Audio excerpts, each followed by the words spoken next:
Hi friends, ಎಲ್ಲರಿಗೂ welcome to the tech tips by Charan YouTube channel.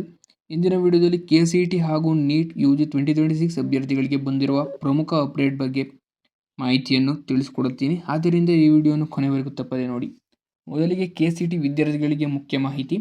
KA ವತಿಯಿಂದ choice entry ಮಾಡುವ ಕೊನೆಯ ದಿನಾಂಕವನ್ನು ಮುಂದೂಡಲಾಗಿದೆ. ಜುಲೈ 28ರವರೆಗೂ ಚಾಯ್ಸ್ ಎಂಟ್ರಿ ಮಾಡಲು ಅವಕಾಶವಿದೆ ಮತ್ತು ಕನ್ಫರ್ಮೇಷನ್ ಸ್ಲಿಪ್ ಡೌನ್ಲೋಡ್ ಮಾಡಲು ಜುಲೈ 29ವರೆಗೂ ಕಾಲಾವಕಾಶವಿದೆ.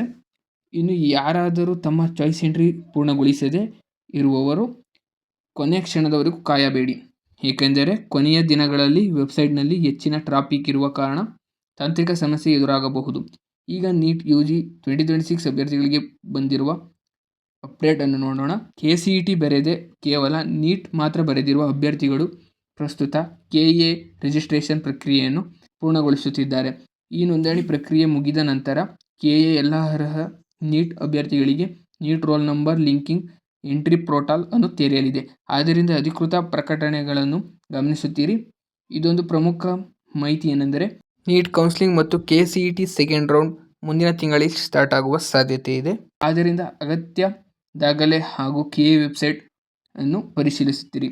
ಈ ಮಾಹಿತಿಯನ್ನು ನಿಮ್ಮ ಸ್ನೇಹಿತರೊಂದಿಗೆ ಕೂಡ ಹಂಚಿಕೊಳ್ಳಿ, ಅವರಿಗೆ ಕೂಡ ಸಹಾಯ ಆಗಬಹುದು. ಈ ರೀತಿ KCET, ನೀಟ್, SSLC, PUC ಹಾಗೂ ಸ್ಕಾಲರ್ಶಿಪ್ ಸಂಬಂಧಿತ ವೇಗವಾದ ಮತ್ತು ನಿಖರವಾದ ಮಾಹಿತಿಗಾಗಿ ಟೆಕ್ ಟಿಪ್ಸ್ ಬೈ ಚರಣ್ ಚಾನಲ್ಗೆ ಸಬ್ಸ್ಕ್ರೈಬ್ ಮಾಡಿ, ಬೆಲ್ ಐಕಾನ್ ಒತ್ತಿ. ಧನ್ಯವಾದಗಳು.